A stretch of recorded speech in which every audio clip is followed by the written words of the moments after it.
100 ml పాలల్లో ఆవులలో వచ్చేసి 3 గ్రాముల కాల్షియం అవసరం ఉంటే అదే గేదెలలోకి వచ్చేసరికి 4.5 గ్రాముల కాల్షియం అవసరం ఉంటుంది అనమాట. ఈ వీడియో కాల్షియం భాస్వరం గురించి తెలుసుకుందామండి. మనకి దంతాలలో మరియు ఎముకలలో 99% కాల్షియం ఉంటే 80% అనేది భాస్వరం ఉంటుందన్నమాట. కాల్షియం వల్ల ఉపయోగాలు ఏంటి?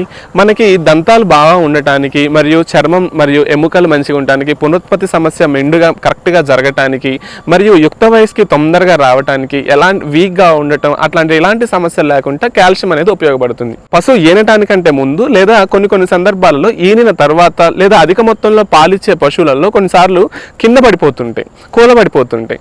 ఏంటి అంటే మిల్క్ ఫీవర్ వచ్చిందండి, లేకపోతే కాల్షియం లెవెల్స్ డౌన్ అయినాయి అని చెప్పేసి అంటుంటారనమాట. అసలుకి 100 mlలో మనకి ఎంత కాల్షియం ఉంటుంది రక్తంలో అనేది తెలుసుకుందాం. 100 ml రక్తంలో మనకి 8 నుంచి 10.5% అనేది 10.5 మిల్లీగ్రామ్స్ కాల్షియం ఉంటుంది. అది 6 నుంచి 8 పడిపోయినప్పుడు పాల జ్వరం వచ్చే అవకాశం ఉంటుందన్నమాట.